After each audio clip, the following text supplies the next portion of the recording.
கள் விவகாரத்தில் தமிழக அரசு நிர்வாகத்தின் செயல்பாடுகள் நியாயமாக இருக்க வேண்டும் என வலியுறுத்தி 20 ஏப்ரல் 2025 ஞாயிறு அன்று தருமபுரியில் நடந்த கள் விடுதலை மாநாட்டில் நிறைவேற்றப்பட்ட தீர்மானங்கள். தீர்மானம் 1. கள் ஒரு உணவுப் பொருள் மட்டுமே. பணியேறுகளாகிய நாங்கள் மதுபானம் அல்லது போதைப்பொருள் தொடர்பான எந்தவொரு பணியிலும் ஈடுபடுவதில்லை. எனவே தமிழ்நாடு மதுவிலக்குச் சட்டம் எங்களுக்கு பொருந்தாது எனவும் நாங்கள் அந்த சட்டத்தை புறக்கணிப்பதாக பிரகடன அறிவிப்பு செய்கிறோம். தீர்மானம் 2.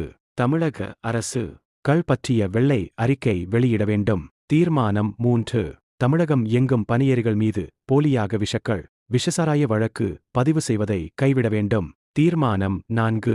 மக்கள் நலன் கருதி கள் விற்பனையில் லஞ்சம் காரணமாக ஏற்படும் வருவாய் இழப்பை ஈடுகட்ட சிலர் கலப்படம் செய்வதை தமிழக அரசு தடுக்க வேண்டும். தீர்மானம் 5. கள்ளை மதுவிலக்கு சட்டத்தில் இருந்து நீக்கி தமிழ்நாடு உணவுப் பொருள் வழங்கல் மற்றும் நுகர்வோர் பாதுகாப்பு துறையின் கீழ் கொண்டு வர வேண்டும்.